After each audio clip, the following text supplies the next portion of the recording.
I could not let anyone find out about this secret. So I had to be a different person.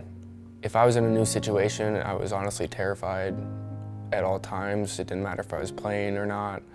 If someone were to find out, because to me that was the end of my baseball career. I'm Brian Zapp. I'm an infielder at Miami University. I grew up in Waterloo, Ontario. Spent my whole life there prior to university. He was actually a pretty energetic kid. We actually were worried he was a little too energetic at first, but he was very social, really loved family events. We put him in soccer and hockey, which he hated, and basketball. But he kept saying, "Can I play baseball, Mom?" So we got him into it at that age. I loved it, so it took off from there. I remember his coach said, "Brian looks like he was born on a baseball diamond." I saw him at the Blue Jays Showcase tryouts at the Rogers Center. It would have been May of 2016. He was one of the hardest workers we've had in the program.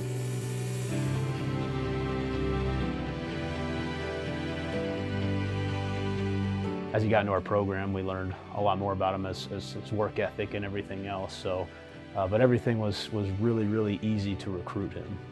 You know, he's a really good student. He was playing right from the start with the Miami team.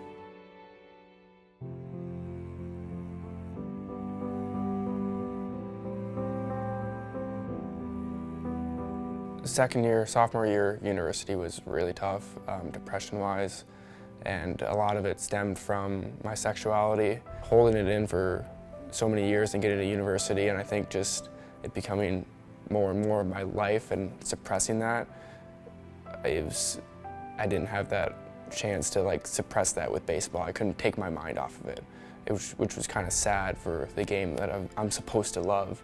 It turned into more hatred of it because I couldn't really get these thoughts out of my mind, and then I would isolate myself from my teammates who are supposed to be my family, my brothers here.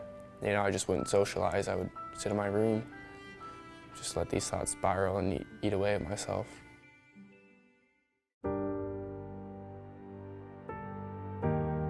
He had come home for Christmas and we had started to just chat, and I had that sense that there was something bothering him. And then later that day, I found this note, this letter in my bed. I kept it all to me, close to my chest, until I came out to my mom, slowly building a circle of about 10 people that, you know, I could go to. I had support from in order to have confidence in coming out. I felt bad that he hadn't told me sooner. You know, I felt bad that he hadn't told anybody sooner, really, because I felt like he'd been kind of suffering in silence. She just gave me a big hug and said it doesn't matter. She was really sad that I've held on to this for so long and it would never change anything. I don't care. I mean, I love you and, you know, it doesn't matter, but I just felt bad that he hadn't, you know, allowed me to support him before that. The most important people in my lives, the people that care about me the most, me knowing that they have my back regardless, that's what mattered to me. So having everyone else find out wasn't as big of a deal because I knew I could have that support system there.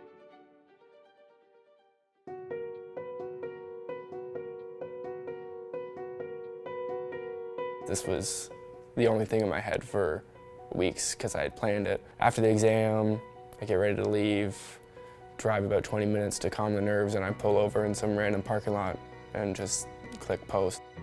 He's driving back to Canada. I'm sure he's got some classic rock on. It felt like he had, for the first time in 3 years, taken a deep breath. When I stopped, it was just an outpour of support, which was so incredible and surreal in the moment. I don't think I fully took it in until I actually got home, was able to see my dad, him tell me how proud he was of me.